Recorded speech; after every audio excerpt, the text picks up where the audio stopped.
Flower Mound closings were cut in half this last week. So whether you're a buyer or a seller, you need to be smart about your strategy and your next steps. So stay tuned. Hey, I'm Brian White with BlueFuse Group. Each week I come to you with the latest in terms of what's going on in the Flower Mound real estate market. We work with buyers and sellers to help them move smart, build wealth, and protect what matters most. So be sure to hit like and subscribe so you're the first to get all of our updates. Now, let's dive back in terms of what's going on in Flower Mound real estate this week. So we saw 22 new listings this last week. There's actually one more than the previous week. What that means is just that the Flower Mound market continues to be very strong. A lot of times we see activity slow down towards the end of the summer, but we're maintaining steady. Closings dropped, though. Like I said in the headline, closings dropped dramatically this last week. So they dropped from 34 to just 17.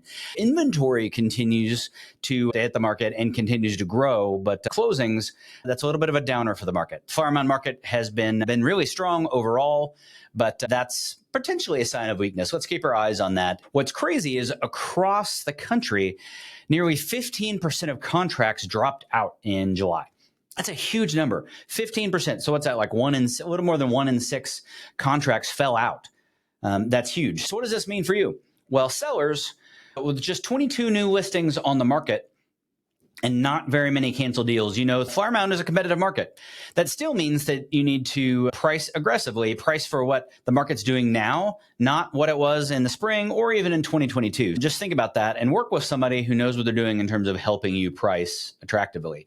If you're a buyer, Flower Mound inventory is tighter than it is in other areas. It's easy to say across the country, things are a buyer's market, but that's not as much the case in Flower Mound. You need to work with somebody who knows exactly what the market is and where to find the best deal for you and help you negotiate it. Every neighborhood in Flower Mound and even every city is going to be very, very different. So make sure you have a hyper-local agent and a hyper-local strategy that's working for you. If you're thinking about making a move in DFW, or maybe you're moving to DFW and want to learn more about Flower Mound or the other cities that DFW has to offer, then hit the link in the description. You can also call or text. We're humans and we love just communicating the old-fashioned way. So thanks so much for watching. Again, I'm Brian White with BlueFuse Group at eXp Realty, and we'll be back next week with market updates for you.